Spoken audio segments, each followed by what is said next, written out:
各位同學，今日校長想介紹呢本書嘅書名叫做《朱先生和他的小小好朋友》。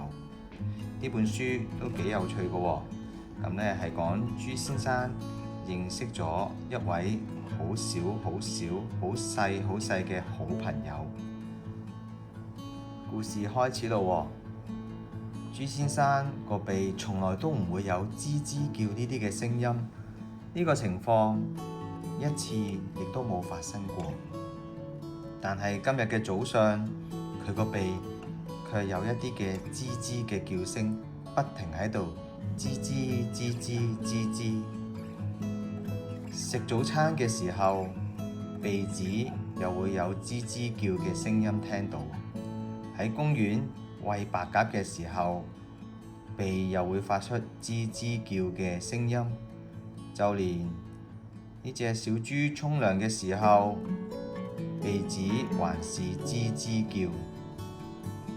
於是朱先生就喺佢個書架上邊想揾一啲嘅醫學百科書，揾下鼻子吱吱叫症嘅後群。究竟呢啲聲音係乜嘢嚟嘅呢？佢揾咗好多本書，都係揾唔到喎。朱先生於是摸下佢個鼻，我個鼻又好正常喎。佢又試下用個鼻孔吸氣，鼻孔都好正常喎。最後佢斜眼咁樣望落去，見到自己個鼻，就係呢度啦。一隻小蟲喺佢個鼻上邊嘅頭，一面拼命揮手，一面吱吱叫個不停。原來朱先生一路有啲吱吱嘅聲音，原來係有一隻小昆蟲。呢隻小昆蟲更加同朱先生打招呼喎。朱先生亦都話你好，小蟲就回答吱吱吱吱。小蟲拼命咁樣揮手，似乎係想同朱先生做好朋友喎。同學，如果有隻小昆蟲發出吱吱聲喺你嘅耳朵，我相信你哋有冇呢個經驗呢？校長都有試過瞓覺嘅時候喺個耳朵有吱吱聲音，原來係一隻蚊飛來飛去。究竟呢隻小豬能唔能夠同呢隻小蟲做好朋友呢？朱先生於是喺佢個車房裏邊攞出一部單車，佢試下同小蟲一齊去做好朋友。小蟲呢就坐喺佢哋嘅單車後邊，見唔見到啊，同學？不過朱先生覺得從頭到尾都係得佢自己一個踩緊呢架單車，好似隻小昆蟲冇幫手踩喎。小蟲為咗補償朱先生嘅辛勞，因為朱先生踩咗好耐單車啊，小蟲決定送佢一個啱啱烤好嘅美味嘅蛋糕。你睇下蛋糕係小蟲整㗎，好靚㗎。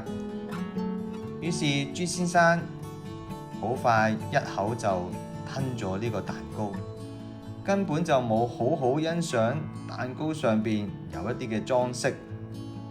你見到小蟲個樣，係咪覺得朱先生你都冇好好品嚐我整俾你嘅蛋糕？朱先生就問啦：小蟲，我同你捉返一盤棋啊，等你開心一啲啊！但係你睇下嗰隻棋幾大隻，小蟲好唔容易先行第一步。當小蟲行完嘅時候，朱先生攰到已經瞓着咗啦。等到朱先生醒嘅時候，小蟲呢好好啊，佢已經做咗2件嘅衫，同埋一啲嘅頭套嘅毛衣，一件就佢自己，一件呢係送俾朱先生。朱先生都幾喜歡呢件新嘅毛衣啊，但係佢嘅頭根本大到裝唔到、穿唔到呢件衫入去嘅。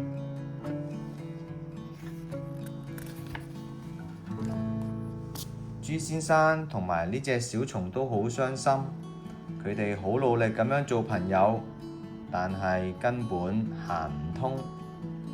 佢哋於是只好彼此道別，做唔到好朋友。佢哋仲各走各路。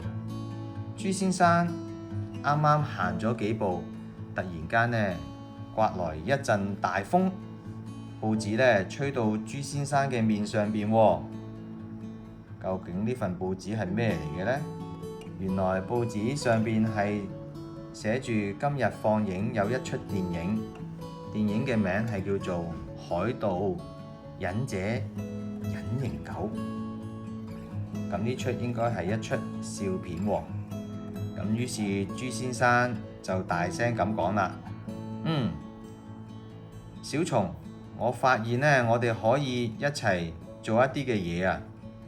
原來佢哋係一齊係入戲院睇戲啊！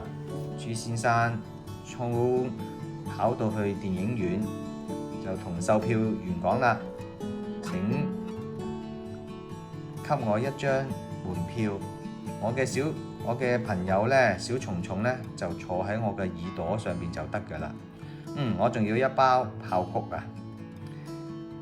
小蟲真的食唔到太多爆谷啦。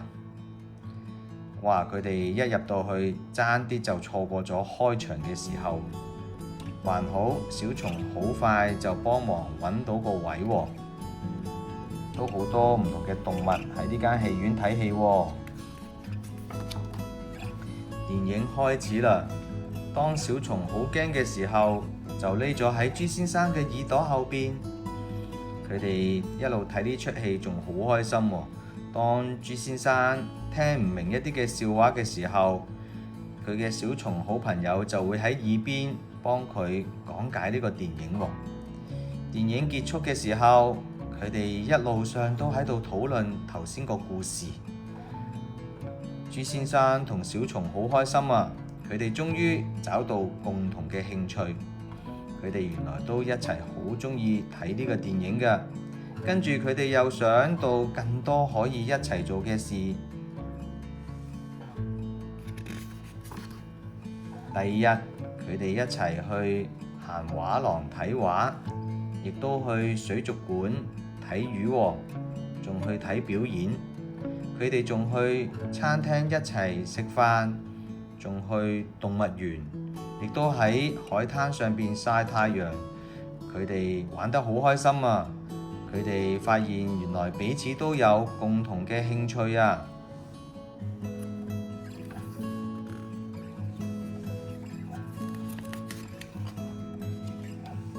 當然，有時候都有唔同嘅意見，例如小蟲唔鍾意玩接球啦，因為每次接球嘅時候都會俾個球呢就壓到扁，好痛嘅。而豬先生又唔鍾意玩捉迷藏喎。同學有冇玩過捉迷藏啊？例如點解豬先生唔鍾意玩捉迷藏呢？因為小蟲呢，只要1秒嘅時間就揾到佢啦，而豬先生就要花好幾日先揾到小蟲嘅，所以小豬係唔鍾意玩捉迷藏嘅。佢哋兩個一齊度過好多美好嘅時光。你見到佢哋會一齊食雪糕啦，一齊沖涼啦，一齊會盪千秋啦，一齊會野餐啦。豬先生同小蟲完全忘記咗大家彼此唔同。有咩唔同呢？佢哋一個呢就好大個兒，一個呢就細到不得了。好朋友其實都唔會介意呢啲事嘅，只要大家係一個好朋友，大家就會彼此遷就。例如豬先生經常講唔好意思啊，唔該你啊，多謝你啊。同學，你有冇交到好朋友啊？原來我哋要交好朋友呢，係要彼此互相尊重、互相遷就，仲要一齊揾一啲嘅共同興趣。故事差唔多講完咯喎。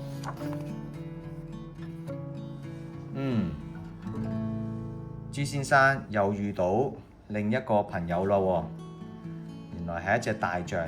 大象就問朱先生：可唔可以同我交個朋友呢？